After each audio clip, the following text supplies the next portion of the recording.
So this is the third question. The third question has two solving questions, which I will only be going through one. The other one is very similar, so I want you to go and try it yourself, okay? So basically solve from Sec 1 to Sec 2 to Sec 3 to Sec 4, and I believe even for JC, solve means find x.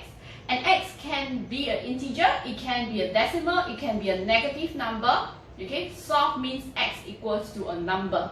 So for this case, first thing which I have been telling, do they have the same base, the log base?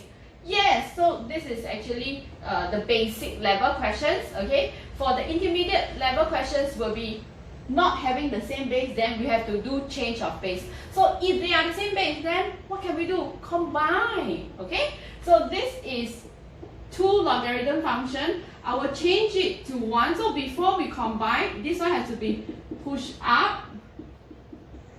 Okay.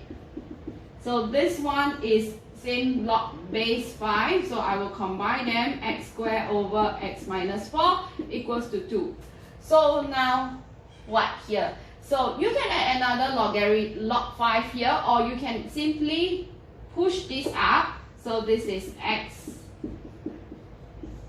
is equals to 5 to the power of 2. So my logarithm is lost. This is basically an algebraic solving equation, which is Sec 2. I think you're well able to do. You go try yourself. Okay?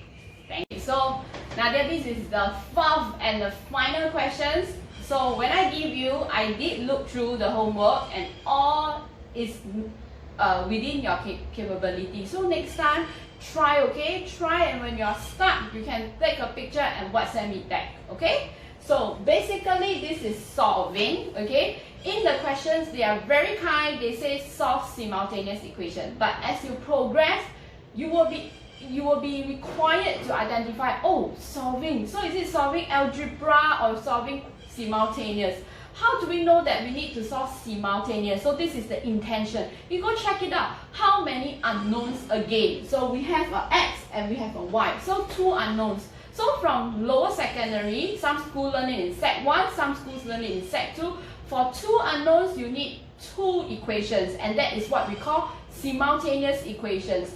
So basically, you need to form 2 equations with x and y, and you are ready to go.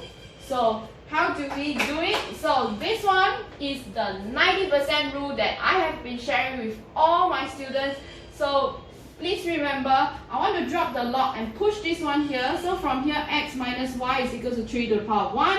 X minus y equals to 3. This is my first equation. This one, okay? So 5, 25, 1 to 5. Guess what? They are all base 5, right? So when you look at numbers like 3, 27, 81, they can be all made into base 3. And when you look at 4, 16, 32, they can be all made into base 2, okay? So 5 to the power of x times 5 to the power of 2 and y, and this is 1 over 5, 3. So this is 5x, 5, 2y. Okay, this one is in the denominator, so I want to shift it up without, I don't want to see the fraction anymore. So this one is hiding underground, so when it's exposed, it has a negative indices actually. So this is one of the indices rule. So same base, you add.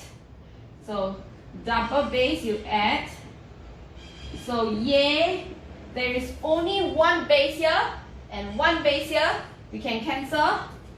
X plus 2y is equals to minus 3. This is equation 2. And there you have it, simultaneous equation.